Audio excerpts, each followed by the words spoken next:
আপনারা আপনাদের কম্পিউটারের যে ইউপিএসটা আছে সেটা যদি ব্যাটারি বদলানো প্রয়োজন পড়ে নিজেরাই বদলাই নিতে পারেন অতি সহজে। আমার এই ইউপিএসটায় ব্যাটারিতে সমস্যা, দেখা যায় সার্কিটটাই রান হচ্ছে না। কারেন্টে ঢুকাইলাম কিন্তু কোনো রেসপন্স পাচ্ছি না, তাই এটা চেক দিতেছি যে কোনো সাইডে আউটপুট বের হচ্ছে না। ইউপিএসটা খুলে সর্বপ্রথম ইউপিএসটা খুলে নিব, দেখবো। খুলে নিলাম, এরপরে ব্যাটারিটা পুরাতন ব্যাটারিটা চেঞ্জ করব। এই জন্য দেখা যায় আগে এটা খুলে নিব।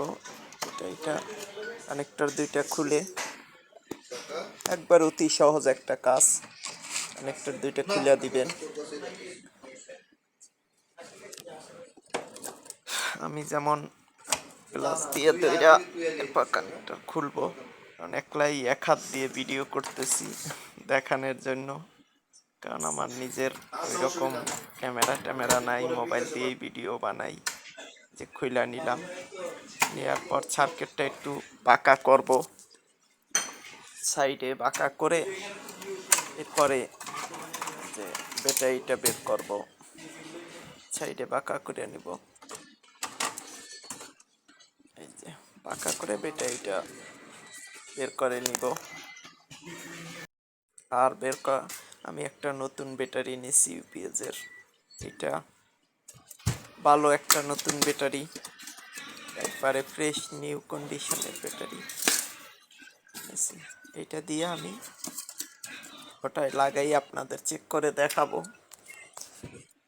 এই ব্যাটারিটা আপনারা 1050 টাকা অথবা 1100 টাকার ভিতরে পেয়ে যাবেন, অনেক জায়গায় 900 টাকায় পাইয়ে যাবেন।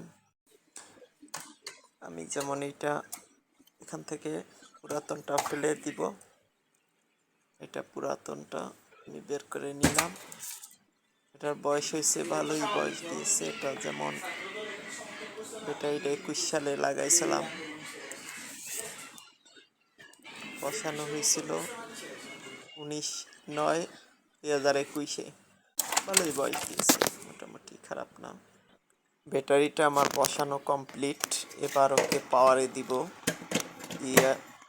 পাওয়ারে দিয়ে দিলাম। এবার সামনের সুইচ ওপেন করব। দেখুন আমার সার্কিটটা ওপেন হয়েছে। এখন সামনে কারেন্টের সুইচ রান করার কারণে সবুজ বাতি আসছে। এবার যদি চেক দেই আউটপুট, দেখেন কারেন্টে পাওয়ার আছে। এখন কারেন্ট থাকা অবস্থায় পাওয়ার আছে আমার পিছনে। এবার যদি ব্যাকআপে দিয়ে দিই, তাহলে এই যে ব্যাকআপে দিয়ে দিলাম, ব্যাকআপে দিয়ে আমি আউটপুট দিলাম। দেখেন এখানে এখন কারেন্ট আছে, তার মানে শুধু আমার ব্যাটারিটার সমস্যার জন্য ইউপিএসের সার্কিটটাও রান হয়নি, প্লাস মেশিনটা বন্ধ ছিল। এখন এটা আমার কমপ্লিট আছে ইউপিএসটা।